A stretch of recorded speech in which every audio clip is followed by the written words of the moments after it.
माननीय श्री इकरा चौधरी जी।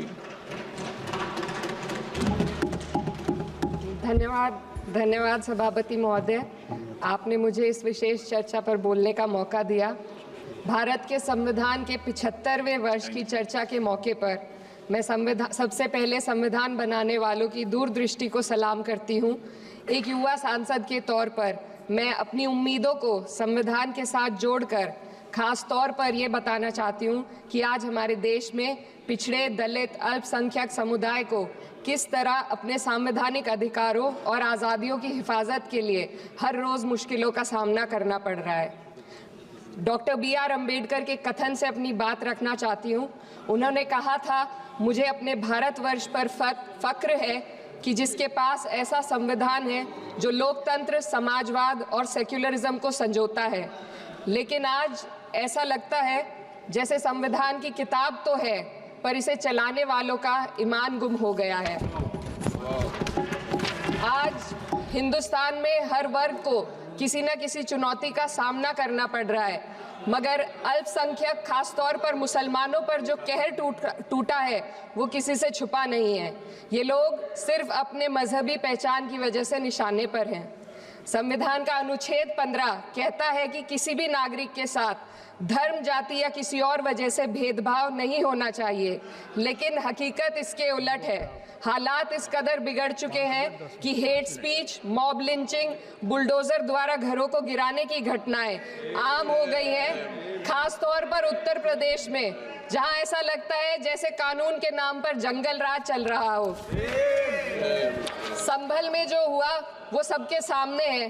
पुलिस के संरक्षण में निर्दोष लोगों की हत्या की गई और सरकार ने चुप्पी साध ली। अल्पसंख्यकों पर हिंसा बढ़ती जा रही है, मगर सत्ता में बैठे लोग या तो आंखें मूंदे हुए हैं या फिर इन घटनाओं को बढ़ावा दे रहे हैं। हद तो तब हो जाती है जब न्यायपालिका की बात भी अनसुनी कर दी जाती है। सुप्रीम कोर्ट ने मॉब लिंचिंग पर 11 सूत्रीय निर्देश जारी किए थे। इसमें साफ कहा गया था कि राज्य सरकारें और पुलिस इस तरह की घटनाओं को रोकने और दोषियों पर सख्त कार्रवाई करने के लिए जिम्मेदार हैं, लेकिन आज भी इन निर्देशों पर अमल नहीं हो रहा है। हाल ये है कि मॉब लिंचिंग को रोकने की बजाय सत्ता में बैठे लोग आग में घी डालने का काम कर रहे हैं। उनकी जुबान से ऐसी बातें निकलती हैं जो नफरत को और बढ़ावा देती है। ये अशांति अब इतनी गहराई तक फैल चुकी है कि हमारे समाज के धर्मनिरपेक्ष चरित्र पर गंभीर सवाल उठ रहे हैं। साल की शुरुआत में ही कई राज्यों में दुकानदारों को अपने नाम बोर्ड पर लगाने के लिए मजबूर किया गया। इसे सेहत और सुरक्षा के कानूनों का हिस्सा बताया गया, मगर असल मंशा कुछ और थी। ये कदम खास तौर पर मुसलमान दुकानदारों को निशाना बनाकर उठाया गया ताकि उनकी रोजी रोटी पर चोट की जाए। पिछले हफ्ते मुरादाबाद में एक मुस्लिम डॉक्टर को हिंदू बहुल्य मोहल्ले में घर खरीदने पर विरोध झेलना पड़ा। वजह बताई गई कि इससे मोहल्ले की सामाजिक शांति बिगड़ जाएगी। अब आप ही बताइए, क्या ये वजह सही है, जायज है? असल में ये छोटी बड़ी घटना इस बात का सबूत है कि सांप्रदायिकता को बढ़ावा देने वाले बयान और नीतियां हमारे समाज को अंदर से खोखला कर रही है। उत्तर प्रदेश में यति नरसिंहानंद ने बेहद घटिया बयान दिया, लेकिन सरकार इन बयानों पर कोई कार्रवाई नहीं कर रही। हेट स्पीच न केवल जनमानस के विचारों को प्रदूषित करती है, बल्कि इससे अब संवैधानिक पदों पर बैठे लोगों को भी प्रभावित कर दिया है। अभी हाल ही में माननीय उच्च न्यायालय इलाहाबाद के माननीय न्यायाधीश ने ऐसे बयान दिए जिसका संज्ञान खुद सुप्रीम कोर्ट को लेना पड़ा। संविधान के अनुच्छेद 29 और 30 ने अल्पसंख्यकों को उनके मजहबी और सांस्कृतिक हक दिए हैं ताकि वो अपनी पहचान को बचा सके और अपने संस्थान चला सके, लेकिन आज उन्हीं हकों पर हर तरफ से चोट की जा रही है। वक्फ जैसे बिल लाकर उनके धार्मिक अधिकारों को छीनने की कोशिश की जा रही है। आज अल्पसंख्यक समुदाय को संविधान द्वारा दिए गए अपने बुनियादी अधिकार पाने के लिए लंबी लड़ाई लड़नी पड़ रही है। ऐसे कई मामले अदालत ने न्याय देकर संविधान की रक्षा की है, लेकिन अदालती प्रक्रिया में जो समय लगता है उसकी वजह से देश के सामाजिक ताने बाने को भारी नुकसान उठाना पड़ता है। मिसाल के तौर पर इलाहाबाद हाई कोर्ट ने 2000 2004 के मदरसा एक्ट को रद्द कर दिया था, जिससे मदरसों के संचालन पर सवाल उठे। हालांकि सुप्रीम कोर्ट ने बाद में इस फैसले को पलट दिया और एक्ट को वैध करार दिया, लेकिन इस प्रक्रिया में जो समय लगा उसने अल्पसंख्यकों को बेचैनी और संघर्ष के दौर में डाला है। इसी कड़ी में प्लेसेस ऑफ वर्शिप एक्ट 91 भी आता है और कई अन्य अधिकार, उन्हें भी इसी तक अदालती लड़ाइयों में उलझाया जा रहा है।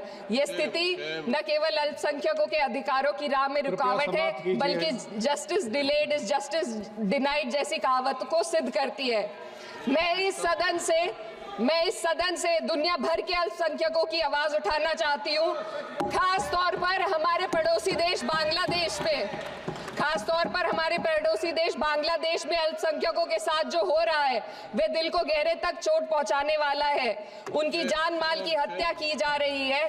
बांग्लादेश हो या हिंदुस्तान हो या कोई और देश, अल्पसंख्यकों की सुरक्षा, इज्जत और अधिकारों की हिफाजत हर सरकार की सबसे पहली जिम्मेदारी होनी चाहिए। मैं इस सदन से अपने देश के अल्पसंख्यकों के साथ बांग्लादेश के पीड़ित अल्पसंख्यकों की आवाज को एक साथ उठाना चाहती हूँ। ये वक्त की पुकार है कि हम सब मिलकर ये सुनिश्चित करें कि किसी भी इंसान को उसकी पहचान या मजहब के कारण डर कर जीने पर मजबूर ना होना पड़े। जहाँ हक छीने जाते हैं वहाँ अमन खो जाता है। ये बात हर सरकार को समझनी चाहिए। अगर हम सच में अपने संविधान का सम्मान करना चाहते हैं तो हमें नफरत और भेदभाव को खत्म करना होगा। हमें ये दिखाना होगा कि ये मुल्क हर वर्ग, हर जाति, हर धर्म और हर समुदाय का है, और जब तक ऐसा नहीं होगा तब तक संविधान की आत्मा सिसकती रहेगी। सर, अपनी बात को खत्म करते हुए मैं एक शेर अर्ज करना चाहती हूँ। ये दाग दाग उजाला, ये शब गजीदा शहर, वो इंतजार था जिसका, ये वो शहर तो नहीं। लेकिन अगर इस सदन में बैठे हम सभी सदस्य ये ठान ले कि हमें संविधान के मूल्यों को लागू करना है और उसे लागू करने का प्रयास करें, तो वह सुबह जरूर आएगी जिसके लिए लाखों भारतवासियों ने अपने जानों की कुर्बानी दी थी। श्री हनुमान बेनीवाल जी। धन्यवाद सभापति।